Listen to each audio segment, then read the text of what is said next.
ज्येष्ठ मराठी अभिनेते विद्याधर जोशी उर्फ बप्पा यांनी आजपर्यंत अनेक मराठी मालिका, चित्रपट आणि नाटकांमध्ये अभिनय केलाय.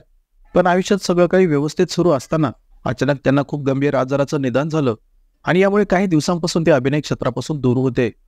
नेमका त्यांना हा गंभीर स्वरूपाचा कोणता आजार झाला होता किंवा या दरम्यान त्यांना कोणत्या समस्या आल्या याविषयी नुकतंच त्यांनी मित्र म्हणे या पॉडकास्टमध्ये खुलासा केलाय.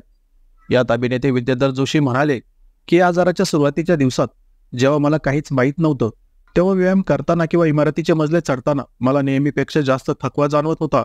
माझा चुलत भाऊ डॉक्टर असल्याने सगळ्यात आधी मी याबद्दल त्याला कळवलं, पण तो म्हणाला, अरे साठी झाली तुझी, त्यामुळे याकडे मी फार लक्ष दिलं नाही. त्यानंतर कोविडची लाट ओसरल्यावर मला जास्त त्रास जाणवू लागला. मला 15-15 दिवसांच्या अंतराने 2 वेळा कोविडची लागण झाली होती. कोविड आजार बरा होऊनही माझा ताप संपूर्णपणे जात नव्हता. त्यामुळे आम्ही रीतसर डॉक्टरांचा सल्ला घेतला.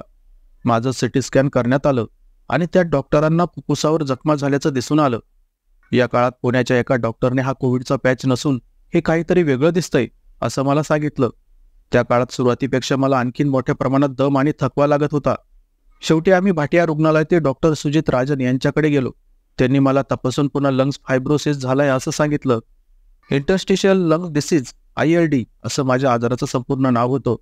इतर आजारांमध्ये लोक बरे होऊन पुन्हा कामाला लागतात असं मी ऐकून होतो, पण माझ्या आजारावर काहीच उपाय नाही असं मला माझ्या डॉक्टरांनी सांगितलं.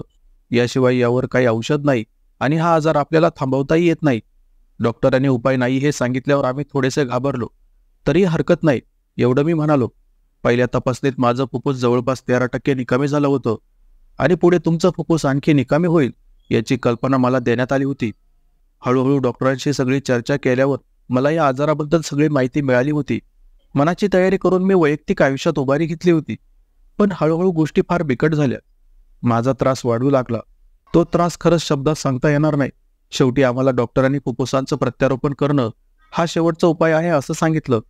देशात फक्त हैदराबाद, चेन्नई आणि मुंबईत रिलायन्स रुग्णालयात ही फुफ्फुस प्रत्यारोपणाची शस्त्रक्रिया होते असं मला माझ्या डॉक्टरांनी सांगितलं होतं.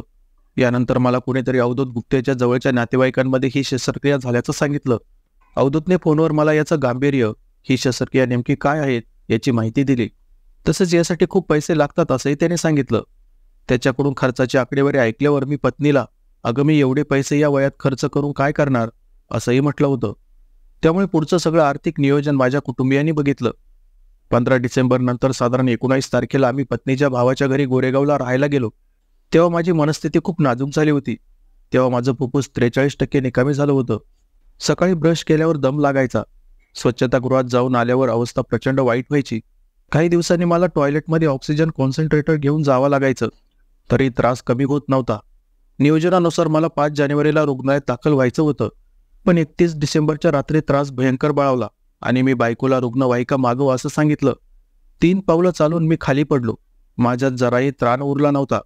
पुढे मला गोरेगावमधील जवळच्या रुग्णालयात दाखल करण्यात आलं.